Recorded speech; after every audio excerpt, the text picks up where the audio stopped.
The title of this video may be a little bit misleading because there's multiple other Street Fighter games out there. There could be people typing in the comments right now saying like, actually Street Fighter Third Strike is the best Street Fighter game because of in-depth mechanics such as parrying and the footage adjustments. Just quiet down, hold on, just wait 1 second. Look, I love Street Fighter Third Strike.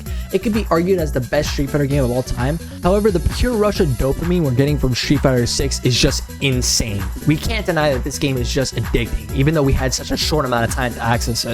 Why is this game so addicting though? It's so addicting that we can't even sleep at night. We're theory crafting setups and combos that you could have done in the beta, but oh wait, you can't. You gotta kill time for 6 months or pray that there's another beta around the corner and that you're gonna be in it, which is gonna be most likely the case. Or some people do find special ways to get like the taste of that good Street Fighter 6. My experience of the beta has made me realize what makes this game so addicting and so damn good. But let's just start off with the graphics.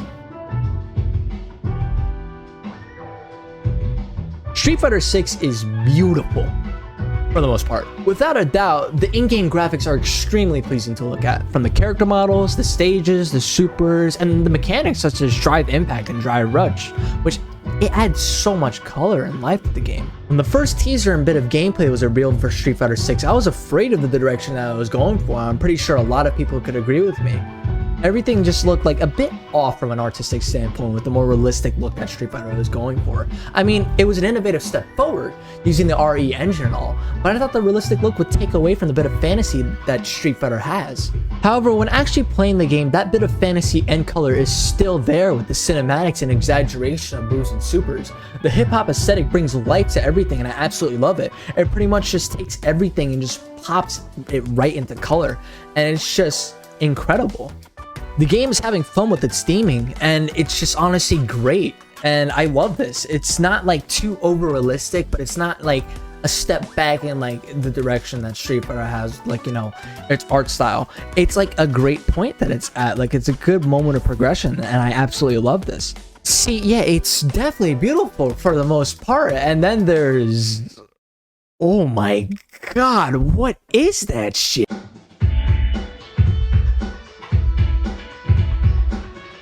I'm going to be very blunt, but this is something that most of us can agree on. Fighting games lack content.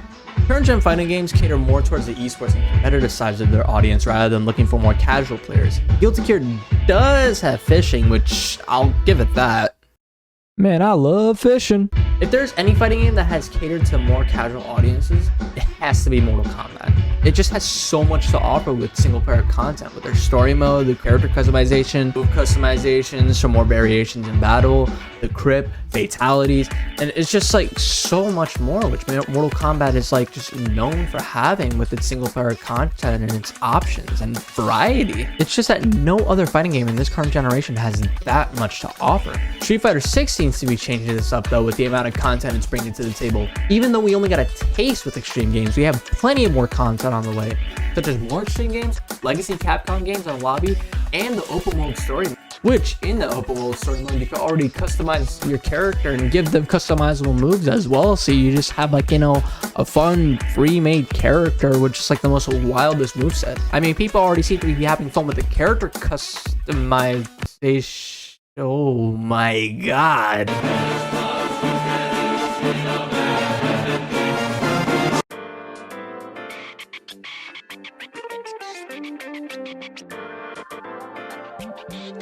Actually playing the game gives you access to 2 control types with a third type that isn't accessible yet. Let's start off with the good old classic controls. 6 button layout, 3 punches with varying strengths, and 3 kicks with varying strengths, as well as motion inputs. It's just classic Street Fighter, there's nothing special here. Normally this would turn some of my friends away being overwhelmed with a large amount of buttons and inputs. However, modern controls can easily fix this frustration. Modern controls gives you access to 3 buttons, a light, medium, and heavy, as well as a special button, which if you input a special button with a direction, it gives you access to one of your character's special moves. It's sort of like how Smash does simple directional inputs, which is great for new players. There's also auto combos, which I'll put in heavy quotations because it's not like you mash one button and you get a full combo. There is an assist button which you hold down and then you mash down a single button to get a preset auto combo. The only downside to modern controls is that it limits yourself to only certain moves since you don't have full access to your 3 different punches and kicks. Though that doesn't matter because there are players who push the limits of modern controls and can equally play as efficiently as someone who's playing on classic controls. Yeah, I would know this personally because I was a number on Justin Wong's win streak when he was playing on modern controls. So Oh, you dead.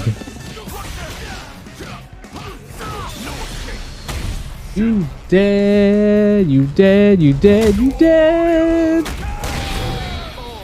yeah, I kind of got my ass handed to me. Nonetheless, modern controls helped give my friends a more lenient time to play the game without the pressure of learning moves. They got in, they understood the controls, and they just learned on the spot. It also seems like a really great guide to help people get started on Street Fighter, building up fundamentals and giving new players ideas on what buttons to press and what to do in X situation without worrying about execution just yet.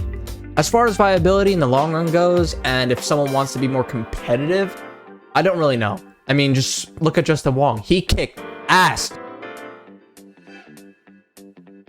Just a bit of a side note, the music in this game is absolutely groovy. The menu music and lobby music makes you feel like I've stepped into another plane of existence. I mean, just like, take a listen to this real quick.